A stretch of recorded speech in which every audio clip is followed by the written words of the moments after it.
Salve, salve pessoas lindas, bem-vindos ao nosso segundo vídeo. Vamos recapitular um pouquinho o primeiro vídeo. No primeiro vídeo eu faço uma proposta para que a gente exclua da nossa equação candidato 13 e candidato 22. Por quê, Duda? Porque esses candidatos, eles estão incitando de tal forma o pior que existe em nós, e isso está nos afetando a parte de o que eles estão propondo, o que realmente representa o governo do candidato 13. Se o candidato 13 ganhar, o que vai acontecer com o Brasil? O que se o candidato 22 ganhar, o que vai acontecer no Brasil? Porque eles são homens e existem outras situações dentro do governo, existem outras camadas que levam uma lei adiante ou não. O fato de eu querer, eu sou presidente da República, Duda agora presidente da República, e eu agora quero que volte o ensino religioso para as escolas. Volta só porque eu sou presidente eu quero? Não, não volta. Eu preciso criar uma proposta, essa proposta precisa ser aprovada por várias esferas dentro da política, dentro do governo, para que o ensino religioso retorne para as escolas. Então, o candidato não faz muita coisa, mas o seu plano de governo, que foi cooperado com diversos outros partidos, é aquela blá blá blá, põe centrão, tira centrão ou coisas do tipo, que não vai ser destinado para esse vídeo. Então, quando eu excluo o candidato 13 e o candidato 22 da equação, eu começo a enxergar propostas e planos de governo. Então, neste vídeo, eu começo a dizer o sentido dessa série de vídeos. Porque o Duda decidiu que ele vai votar pelo plano de governo do candidato de número 22. Porque eu sou muito e completamente contra toda a proposta do candidato 13. Toda, Duda? Não, toda não. Tem algumas coisas que ele está colocando que são interessantes. Mas quando você vai ver o todo, até porque o candidato de número 13, ele não apresentou um plano de governo. Ele deixou em aberto. Ele apresentou algumas ideias, disse que vai trabalhar dentro dessas ideias e quer que eu assine um documento que coloca ele como líder do meu país para fazer o que ele quiser. Enquanto o candidato de número 22 apresentou diversas propostas. No nosso próximo vídeo, eu vou trazer as propostas que ficaram subentendidas, o documento e o documento que foram entregues como propostas de governo. Para este agora, eu quero simplesmente chamar a atenção de vocês sobre o ódio, ainda dando sequência do nosso trabalho do vídeo anterior.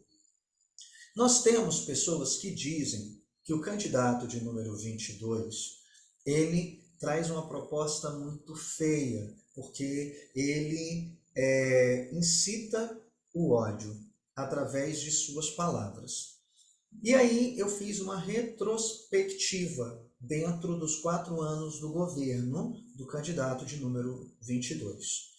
Durante 4 anos do governo do candidato 22, apesar dele fazer arminha, apesar de, particularmente falando, o linguajar dele por diversas vezes beira a boçalidade, rude, grosso, sim. Mas ele não desfez nada que foi feito pelos governos anteriores e que provou-se bom. Nada, nada. E se eu tiver errado, por favor, deixa aqui o seu comentário. Por favor, me mostra onde que eu me equivoquei. Para quê? Para que eu possa me retratar com vocês. Tá joia? Então eu preciso de verdade que você observe isso. Não foi desfeito os apoios para as mulheres, do contrário, foram feitas alguns adendos de melhoria. Foi incluso algumas áreas que tinham sido deixadas de fora, pessoas com necessidades especiais tinham sido deixadas de fora. Não foi feito nada contra negros, nada contra mulheres, nada contra homossexuais, nada. Eu poderia chamar que o candidato de número 22 é um cão que ladra, mas que não mordeu ninguém.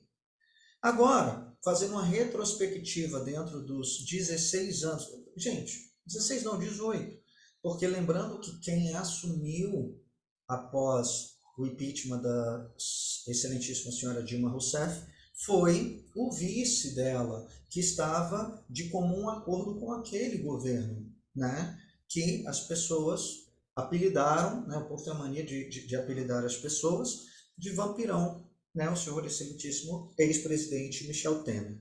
Durante 16 anos convictos do governo Lula, mais 2 do Michel Temer, nós tivemos a implantação subentendida de algumas artes que para mim incitam muito mais ódio, e eu vou explicar isso para vocês nesse vídeo. Vamos lá. Presta bem atenção. Nós temos o povo brasileiro, que antes era dividido entre maioria e minoria. E aí, lá em 2003, começamos e, nossa, que legal, agora vai ter alguém que vai se preocupar com as minorias. E isso realmente foi muito legal. O que eu comecei a enxergar é que, na verdade, houve um fracionamento da população brasileira, porque começaram a surgir novas minorias. Começou a existir gordofobia, carecofobia, homofobia já existia, e aí essa homofobia foi criando uma escala muito maior e nada foi resolvido. Foram criadas leis que disseminavam ainda mais ódio. E vou explicar para vocês por quê. Então presta atenção, que aí começou a dividir. Aí eu tenho policiais e bandidos. Aí eu tenho pessoas que são a favores dos bandidos, tenho pessoas que são a favores dos policiais. Aí essas pessoas começam a brigar entre elas. E aí nós temos, eu já não sei mais como tratar negros, pretos. Eu não sei. Gente, por favor, é preto ou é negro? Presta atenção que eu não estou com ironia, é de verdade, eu não sei mais, porque tudo, quando você fala, você hostiliza. Na minha família existe um padrão e nós chamamos todo mundo, né, de neguinho ou neguinha, por uma forma carinhosa. Então eu viro para minha irmã caçula e falo: ô neguinha, você pode fazer isso para mim? Presta atenção que eu não estou utilizando nada racial. É como se fosse a palavra rapariga, que na sua premissa era feminino de rapaz e hoje em dia é classificado como mulher da vida. Então, qual o sentido das palavras, qual o sentido das coisas, como que tudo está acontecendo? As pessoas ficaram doentes de uma forma vitimizada e aí a nossa população está rachada. E aí nós temos pessoas que brigam pelo 13, pessoas que brigam pelo 22. E aí presta atenção que eu tenho presos que brigam entre eles pelo 13 e pelo 22. Eu tenho evangélicos que brigam entre eles pelo 13 e 22. Isso, para mim, é o ódio de verdade. Ah, Duda, mas a igreja prega que é contra a morte e o candidato 22, ele é a favor da pena de morte. Sim, gente, ele é a favor da pena de morte. Em 4 anos ele conseguiu trazer isso? Não, não conseguiu. Por quê? Porque existem pessoas coerentes nas outras esferas do poder que não aprovam aquilo dali, tá? Então, assim, agora, o que nós enxergamos são 16 anos de uma construção de separação e dissolução da população. Para mim, aonde começou essa dissolução? Ela aconteceu no momento em que acabou-se uma matéria educacional chamada moral e cívica. No momento em que eu não sei mais o que é direitos e deveres. No momento em que eu só tenho direitos, eu não tenho mais deveres. A partir do momento em que eu não sei, que não é mais ensinado o limite, né, que o meu direito termina onde o seu direito começa, e eu começo a exigir, porque deveres é só dos outros. Eu vivo para que os outros me sirvam. Começou ali. Depois nós tivemos a queda do ensino religioso. Engraçado que o país é laico. E laico não é ateu. Nós temos a maior população cristã, sem rotulações, acredito que do mundo, até porque o Brasil tem proporção de continente. O país, nós vamos pegar cidades. Minas Gerais é maior do que muito país por aí, completo. Minas Gerais é maior que muito país por aí. Então, e o povo foi se separando e as coisas foram ficando feias. E o que unia muito essas pessoas era exatamente a situação de fé. Porque o que é ensinado dentro da igreja? Não roubarás, não matarás, não levantarás falso testemunho. O que são as fake news agora? Mas se eu não faço ideia do princípio de falso testemunho, presta atenção, eram valores, por mais que, mas é uma coisa arcaica. Presta atenção que no momento em que uma minoria é favorecida sobre toda uma maioria, foi o que aconteceu durante 16 anos. Não foi levantado e solucionado o problema das minorias. Vou dar um exemplo para vocês. Duda, você é a favor da pena de morte? Não, não sou. Sou a favor da prisão e que essa pessoa continue presa até sua reabilitação. Foi feito isso em algum governo? Não, não foi nenhum. Está sendo proposto pelo Bolsonaro? Não, também não. Mas estou apresentando para vocês uma solução à pena de morte. E aí agora nós vamos matar bebês ainda no colo, ainda no ventre de sua mãe? Eu vi um vídeo que me chamou muita atenção. A sociedade está vivendo o ápice de sua liberdade. Homens e mulheres podem fazer o que quiser do jeito que quiser. E nós temos uma crescente de ansiedade e depressão. Relacionamentos se tornaram vazios. Pessoas não estão mais preocupadas com outras pessoas. Relacionamentos começam e terminam com uma simplicidade e uma fragilidade enorme. Simplesmente não quero mais e assim eu sigo. Você conseguiu compreender a minha visão sobre ódio? O que realmente incita o ódio? Deixa eu explicar uma coisa para vocês, gente. Existe uma passagem na Bíblia que diz: a boca fala tudo que o coração está cheio. E eu prestei atenção que os ouvidos também ouvem o que o coração está cheio. Que os olhos enxergam o que o coração está cheio. Se eu não sei o que é amor, se eu estou vazio por dentro, se eu não confio nas outras pessoas, tudo que eu vou enxergar do próximo é desavença. E aí eu procuro na outra pessoa problemas e assim sucessivamente.